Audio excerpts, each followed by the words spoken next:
Joining us this morning. Foreign interference in Canada continues to pose a serious and persistent threat to our national security, our democratic institutions, and social cohesion.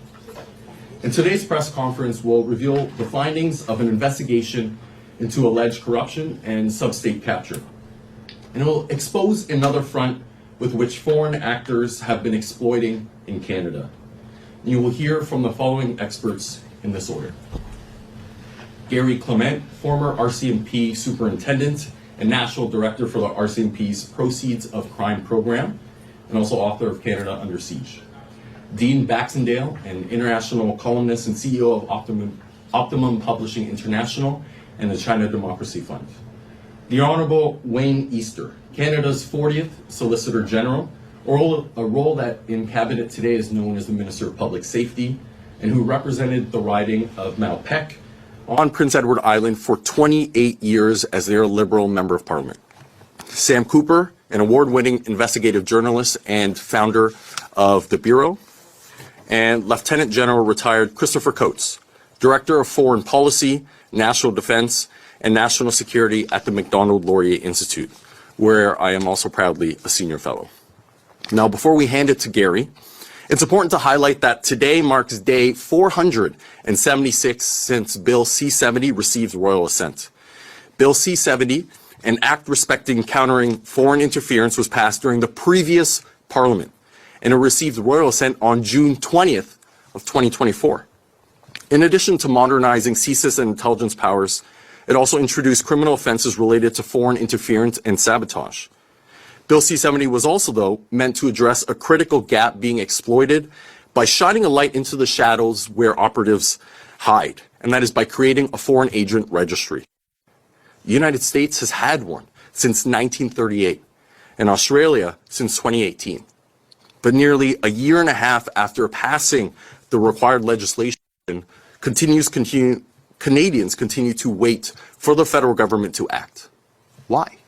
What's the reason for the delay? Parliament has done its job, and the creation of the registry is a simple order in council, something that can be done with the stroke of a pen. And yet we stand here 476 days later, still waiting. And now I turn the floor to Gary Clement. Thank you very much, Kevin. First of all, I want to thank everybody for being here. This is a culmination of a two-year investigation. I want everybody to understand we didn't go looking for this. This investigation came to us. And what we found was money laundering, corruption, and elite capture at the highest levels. During our investigation, we had some brave citizens, islanders from Prince Edward Island that came forward and provided a depth of information that would provide for a law enforcement agency sufficient grounds to launch a criminal investigation. One of the things that we were able to ascertain was the amounts of money that was coming into the province was all in cash, consecutive $100 bills, brand new, in the amounts on a weekend of hundreds of thousands of dollars. This amounted to millions of dollars over the course of time that we looked into it over the number of years that the monastery, Bliss and Wisdom, has been operating in Prince Edward Island. We were able to establish that the monastery has set up a network of corporations. And if you look at it from a point of view of money laundering, it's what you would anticipate finding in an organized crime network. This monastery, if you look at it from a Dalai Lama's point of view, you would not anticipate finding corporations, land transfers, land flips, and citizens being paid under the table cash for residences and property. And that is what has happened in Prince Edward Island now for a period of a number of years, ever since the provincial nominee program came into existence and they were allowed in.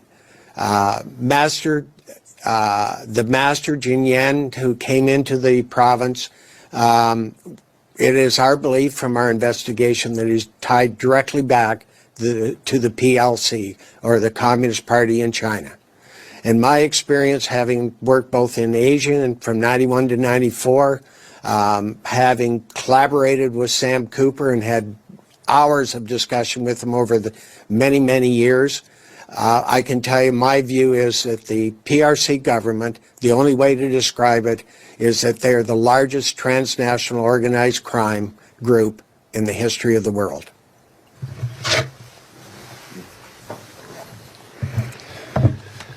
Thank you, Gary. Good morning. Dean Baxendale. I find myself at this podium second time in a week. Last was with the Sikiong from the government in exile in Tibet. So good morning, bonjour. Today I'm here to introduce, again, the investigation, Canada Under Siege, how Prince Edward Island became a forward operating base for the Chinese Communist Party. An investigation that really actually spans 5 years of research and intelligence gathering, and an 18-month to 2-year investigation that involved Gary Clement and Michelle Junokatsuya, the former chief of Asia Pacific. And it has a deep collaboration, including international and Canadian security experts, whistleblowers, eyewitnesses, religious experts, and consultation with multiple governments on multiple testimony on multiple continents. This investigation began with a question. How did Canada's smallest province become a strategic beachhead for foreign influence and interference and potentially corruption? At first, the story seemed local. Immigrant programs, real estate deals, religious organizations. But what we uncovered went far deeper. We followed the money. We followed the networks, and we followed the silence. What we found were clear signs of elite capture, failed oversight, and infiltration of Canadian institutions and political parties at the municipal, provincial, and federal levels by actors aligned with the Chinese Communist Party's United Front Works Department, the Ministry of State Security. In some cases, political donations have come from members of organized crime groups in our country and have certainly influenced political decision-making over the years. Our investigation and book and documentary document how religious organizations like this particular group, Listen Wisdom, may have been exploited for money laundering and ideological influence. How the provincial nominee program enabled rapid immigration pathways, often without sufficient due diligence or follow-up, and how federal investigations and local investigations into irregular cash flows, immigration fraud, and suspicious property deals were quietly shut down without accountability.